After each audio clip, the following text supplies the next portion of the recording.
Kaum muslimin yang kami muliakan, berbagai macam keadaan manusia di pemandangan padang mahsyar. Rasulullah bersabda, akhirnya yang akan masuk neraka sudah diputuskan siapa-siapa orangnya. Mereka pun digiring dengan paksa oleh para malaikat-malaikat yang perkasa. Beberapa di antara mereka mencoba melarikan diri.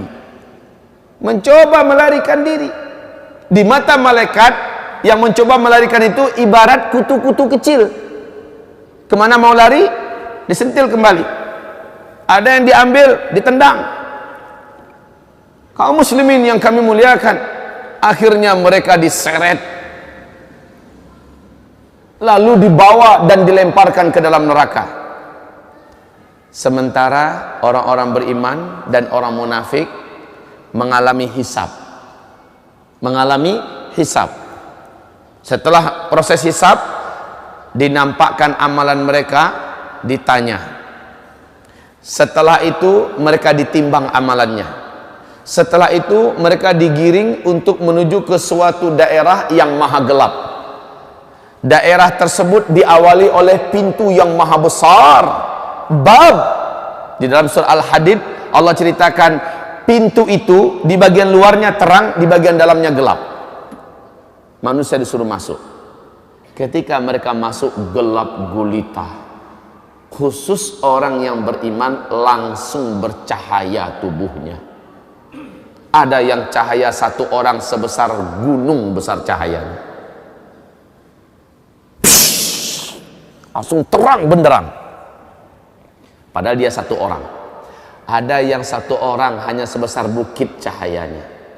Ada yang satu orang sebesar onta cahayanya. Ada yang satu orang, kata Rasulullah, hanya sebesar tangan ini cahayanya.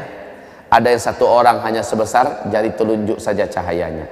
Ada yang satu orang sebesar ruas kukunya saja cahayanya. Ibarat lampu yang kecil itu, sebesar itu yang dia punya. Di kegelapan itu dia mengandalkan cahaya yang dia punya. Orang munafik tidak ada bercahaya sedikit pun dalam kegelapan.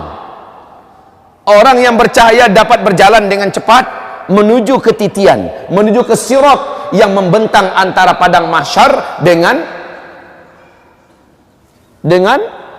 ujung daripada ngangaan neraka jahanam yang menuju ke pintu surga sana. Mereka meniti.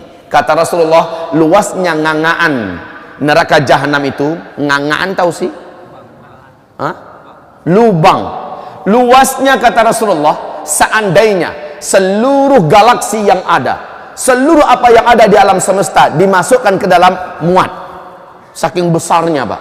Bayangkan jauhnya titian yang harus ditempuh. Sementara di bawahnya, kalau ada yang terjatuh, kata Rasulullah, 70 tahun lamanya melayang di apa? Baru nyampe di dasar. 70 tahun lamanya. Kaum muslimin yang kami muliakan, hamparan yang ada tergantung pada amal orang. Ada yang hamparannya besar dan luas, dia bisa melaju dengan kecepatan tinggi. Rasulullah bersabda, orang-orang bergelantungan kebanyakan. Nampak dipandang, satu orang itu punya satu titian, bukan satu titian untuk bersama. Satu orang punya satu titian. Titian itu tergantung pada amalnya. Ada yang titiannya menjadi kecil dan setajam mata pedang. Itu yang harus ditempuhnya. Sementara orang yang macam ini adalah dosanya banyak dulu di dunia dan dia seorang yang beriman kepada Allah. Dosanya banyak, amalnya sedikit. Sementara, kata Rasulullah, di atas titian itu dari bawah menyambar semacam kail dari api, menyambar. Menyambar-nyambar. Sementara dari atas menyambar lagi yang lain. Betul-betul dalam keadaan diuji. Dan kaum muslimin, panasnya hawa dan asap neraka jahanam itu gelap, Pak. Gelap. Kata Rasulullah, sepanas-panas api yang Allah ciptakan adalah api neraka. Api yang paling panas itu berwarna hitam gelap. Orang berjalan, api di bawah panas. Bapak kebayang nggak? Pernah coba nasi yang sedang menggelegak, buka tutup periuknya, lalu hamparkan di atasnya pensil antara, coba jadikan ibarat jembatan, jalankanlah jari bapak seperti itu, agak santai. Sementara nasinya menggelegak, gimana rasa panas? Mungkin kita akan menjerit, kesakitan, kepanasan. Itu baru menggelegaknya nasi yang kita rebus, beras yang kita rebus. Bagaimana dengan panasnya asap api neraka? Wedus gembel yang pernah menghanguskan Bah Marijan, waktu bertiup kemarin itu panasnya 600 derajat Celcius. Apapun yang dilewatinya masak langsung Pak, angus. Itu baru wedus gembel Gunung Merapi. Bagaimana dengan dari dasarnya kawah neraka Jahanam? Makanya para sahabat menangis dan menggigil membayangkan nasib mereka. Wa im minhum illa wariduha. Tidak ada satupun dari orang-orang yang hidup di bumi ini yang beriman kepada Allah illa melainkan pasti akan sampai ke neraka dan melewatinya. Para sahabat berkata, ya Rasulullah, berarti kami akan masuk neraka. Kata Rasul, bukan, tapi kamu akan melewati neraka itu di atasnya. Panasnya tetap Pak terasa, bagai dipanggang. Gak mampu dibayangkan, bagai dipanggang. Sehingga kata Rasulullah, orang nyampe seberang sana agak seperti hangus bentuknya. Orang nyampe seberang sana, yang selamat nyampe seberang, agak seperti hangus. Ya Allah, siapakah yang paling beruntung? Yang paling cepat melaju di atasnya. Dari awal titian ini ke ujung sana, kal barqil khatif, seperti kilat yang menyambar. Seperti kilat yang menyambar. Bapak tahu kecepatan kilat berapa? 300.000 km per detik. 300.000 km per detik. Kal barqil khatif. Yang paling cepat siapa? Orang-orang yang masuk surga tanpa hisab. Kata Rasulullah, dari titian ini ke titian sana hanya seperti dia mengerjapkan pandangan matanya. Seperti ini, satu kali kerjap dia udah nyampe seberang. Nah, selain mereka adalah orang-orang mukmin yang sebenar-benar beriman. Mereka lah yang banyak amal soleh, yang taatnya luar biasa, anti terhadap maksiat dan dosa. Dan mereka-mereka ini seperti kilat yang menyambar. Nah, pertanyaan, seberapa cepat sih kilat yang menyambar? 300.000 km per detik. Tahukah Bapak, di alam semesta kita ini yang sudah ketemu lebih dari 100 miliar galaksi. Mari kita sekarang berfantasi sebentar dalam 300.000 km per detik. Ini kecepatan cahaya. Satu galaksi, garis diameternya dapat ditempuh, satu galaksi garis diameternya dapat ditempuh oleh cahaya, satu diameter ya, satu galaksi. Per satu galaksi, kita galaksi apa namanya? Galaksi Bima Sakti. Nama galaksi kita adalah galaksi Bima Sakti. Satu galaksi, garis diameternya menghabiskan perjalanan 50.000 tahun cahaya. Satu galaksi. Yang ketemu sekarang sudah lebih dari 100 miliar galaksi. Ya, dapat bayangkan. Sementara seluruh galaksi yang ada di alam semesta dapat dimasukkan dalam ngangaan tadi, lubang neraka Jahanam. Bayangkan betapa jauh perjalanan walaupun dengan kecepatan cahaya. Ini yang harus dititi, Pak. Kasihan yang amalnya minim. Maka kata Rasulullah, ada yang nanti merangkak di atas titian, dia merangkak. Ada yang bergelantungan. Berapa lama dia akan habiskan perjalanan? Nggak kebayang. Makanya kata Rasulullah SAW kepada Bunda Aisyah, seseorang tidak akan peduli dengan siapapun yang pernah hidup bersamanya dulu di dunia dalam 3 keadaan nanti di hari kiamat. 1, ketika dia sedang dihisab. 2, ketika sedang ditimbang. 3, ketika sedang dititian. Dia akan tidak peduli dengan siapapun. Dia hanya akan peduli dengan dirinya sendiri. Kaum muslimin yang kami muliakan, ya Allah, tidak terbayangkan oleh kita berapa lama dia harus berjalan di atas titian itu. Sungguh Hanya amal soleh kita lah yang mampu membuat kita mempunyai kelajuan, Pak. Ada yang kelajuannya seperti burung yang terbang, kata Rasulullah. Ada yang kelajuannya seperti kuda tercepat yang pernah ada di bumi. Ada yang lajunya dia berjalan di atas titian itu seperti orang lari kencang. Ada yang maraton, ada yang jalan dalam keadaan terseok-seok, ada yang sambil merangkak, dan ada yang bergelantungan, dan banyak yang berjatuhan, Pak. Bapak bayangkan, pernah enggak Bapak bergelantungan jarak 50 meter saja? Kasih jarak antara kita dengan tali yang bergelantung itu 1 meter saja. Coba Pak, sanggup nggak tangan agak 50 meter aja Pak? Di tengah dia udah menggigil tuh karena kelelahan. Lalu lama-lama kita akan lepaskan karena udah nggak sanggup, ya kan? Masya Allah. Biasanya orang-orang militer, orang-orang TNI, orang-orang yang latihan berat di angkatan darat dan lain-lainnya merasakan betapa beratnya ketika menyeberang itu Pak, menyeberang pakai tali yang dengan ala militer ya. Di tengah aja Pak 20 meter udah akan merasakan kelelahan habis tenaga. Maka kata Rasulullah akan banyak yang berjatuhan dari umat beliau, masuk ke dalam neraka, berjatuhan. Bapak bayangkan siapakah kita? Bayangkan, apakah tidak mungkin kita salah satu di antara yang jatuh itu? Bayangkan apa andalan kita, amal apa yang baru kita punya. Bayangkan, sudah hebatkah kita dengan sedekah-sedekah kita yang belum seberapa? Sudah hebatkah kita dengan puasa kita? Sudah hebatkah kita dengan kesalahan-kesalahan yang belum seberapa? Bagaimana kalau itu tidak Allah terima? Sementara titian begitu berat akan diseberangi. Jangankan Bapak, saya sendiri pun belum tentu akan selamat. Wahai hamba-hamba Allah yang kami muliakan, beratnya keadaan dalam titian. Sampai di seberang, Rasulullah sudah menunggu, ya Allah. Rasulullah sudah menunggu. Rasul melihat umatnya yang sudah mendekat. Dikit lagi hai umatku, dikit lagi hai umatku. Rasul berdoa, ya Rabb salim salim, ya Rabb salim, ya Allah selamatkan ya Allah. Sedikit lagi hai umatku, sedikit lagi. Dipanggil oleh Nabi. Ada yang mampu sampai ke seberang, ada yang udah dekat, tinggal beberapa meter, tergelincir jatuh. Ya Rabbana, yang nyampe ke seberang seperti hangus, hitam-hitam seluruh tubuh dan wajah mereka. Panasnya titian harus mereka jalani, Pak.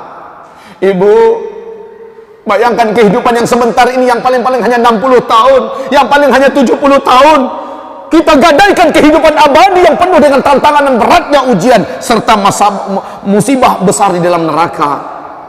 Hanya gara-gara fulus, hanya gara-gara syahwat, hanya gara-gara benda yang ada di selangkangan paha kita. Bayangkan itu kaum muslimin. Bagaimana kita? Bahkan para nabi pun tidak yakin mereka akan selamat.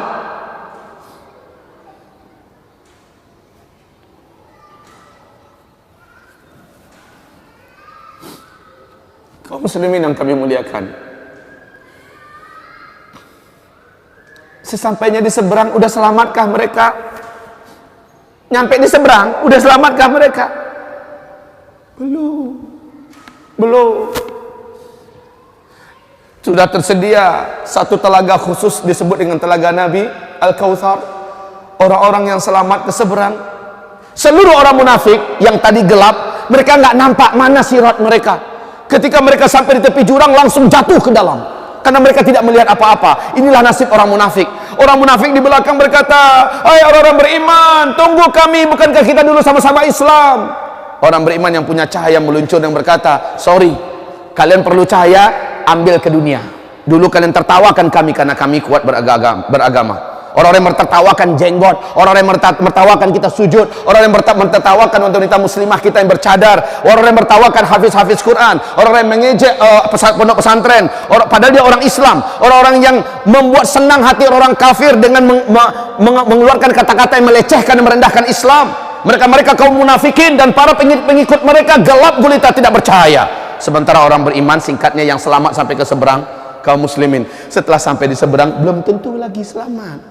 Memang kakinya sudah lepas dari tali, dari titian, dia sudah menginjak daratan menuju ke pintu surga. Dia dipersilahkan minum dari telaga Kautsar. Tapi kata Rasulullah, ada orang-orang dari umatku kelak, saat mereka sampai di seberang, Aku membagi-bagikan minuman dari telagaku. Air dari gelas-gelas yang ada di tepi telaga itu sangat banyak, umat Nabi bisa mendapatkannya. Tapi ketika ada orang-orang tertentu ingin mendapatkan, dia didorong oleh malaikat, dicampakkan jauh-jauh. Mendekat lagi dia didorong oleh malaikat, dicampakkan jauh-jauh. Padahal dia haus, ingin minum. Rasul berkata, hai para malaikat, mereka adalah umatku, kenapa kalian melarangnya? Kenapa kalian tahan? Biarkan dia minum.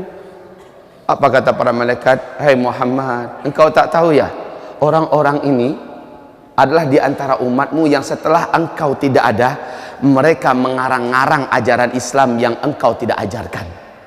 Mereka tidak berhak meminum dari air telaga engkau. Tidak berhak minum dari air telaga engkau. Rasakan saja hausnya. Sementara yang dapat minum langsung hilang hausnya seumur-umur, dan dia bisa menyiramkan ke kepala, maka menjadi segar dan bersih, hidup muda menjadi belialah kembali fisiknya, menjadi indah, bersiap-siap menuju surga. Belum, masih di seberang, belum lagi ke pintu surga. Apa kata Rasulullah? Tahukah kalian siapakah yang bangkrut dari umatku? Sahabat berkata, yang bangkrut itu ya Rasulullah, orang yang nggak punya duit, hartanya tandas, bangkrut habis, pokok habis, semua yang ada juga habis. Itu yang bangkrut. Bukan, kata Rasul. Yang bangkrut dari umatku adalah orang yang di dunia dia sholat, dia puasa, dia zakat, dia sedekah, dia punya amal soleh ini, amal soleh itu, tetapi di dunia dia banyak menzalimi orang, dia banyak melakukan kecurangan, dia banyak tipu orang, dia banyak fitnah orang, dia pukul orang, mentang-mentang dia kuat, mentang-mentang dia bos, dia tindas orang, mentang-mentang dia mentang-mentang. Nah, orang-orang ini kata Rasulullah, ketika mereka sampai di seberang, di titian seberang, orang-orang berdatangan di hadapan Allah menuntut keadilan. Ya Rabb, ya Rabb, dulu hamba di dunia adalah anak buah si Anu, dia pukul saya dulu ya Allah, mentang-mentang saya tidak bisa melawan, dan saya tidak salah, saya hari ini minta ya Allah. Itu bukan di padang mahsyar ya, tetapi di setelah penyeberangan. Maka kata Rasulullah, saat itu Allah ambilkan pahala si fulan ini, diberikan kepada orang yang dulu dizaliminya di dunia. Ditimbang berapa kezaliman dia dan berapa pahala yang pantas sebagai penggantinya, diambil, diberikan pada si fulan. Si fulan ini pergi, dapat dia tiket surga yang lebih tinggi. Dengan amal kita tambah naik ke dia. Datang lagi yang lain, ya Rabb, dulu dia memfitnah saya, gara-gara dia saya diminta, istri saya minta cerai, gara-gara dia saya ditangkap oleh pemerintah, gara-gara dia saya diusir dari kampung, gara-gara dia saya akhirnya begini, ya Rabb, hari ini saya minta keadilan kepada engkau. Maka ditimbang seberapa banyak kezalimannya, lalu diambilkan pahalanya, diberikan pada orang itu. Orang itu pun makin berat timbangannya, makin tinggi derajat yang akan dia terima di surga. Sementara orang ini makin sedikit amal yang dia punya. Datang lagi yang lain, ya Rabb, dulu saya dipukulnya, dulu saya dibunuhnya, dulu saya, yang datang ini diambil oleh Allah, diberikan kepadanya pahalanya. Fa imfaniyat hasanatuh, ketika habis seluruh amalan-amalannya, ketika habis seluruh amalan-amalannya, sementara yang datang masih saja ada. Bagaimana Allah ambil dosa orang yang dizalimi ini, bahkan ke atas dosa dia, pahalanya dah habis, dosanya ditambah. Datang lagi yang lain, pahalanya, dosanya diambil, dipindahkan ke dia, dosa orang ini diambil, dipindahkan ke dia. Lalu kata Rasulullah, faturihu finnar, orang-orang ini akhirnya diambil dan dimasukkan kembali ke dalam ngangaan lubang neraka itu, dan dilemparkan ke neraka. Padahal udah capek-capek sampai ke seberang, dilemparkan kembali. Pak, awas, jangan main-main kita hidup di dunia ini, jangan zalim, sembarang menzalimi orang. Ada penyelesaiannya nanti pada hari kiamat, Pak. Ada penyelesaiannya nanti pada hari kiamat. Masuk neraka, itulah umatku yang bangkrut, kata Nabi.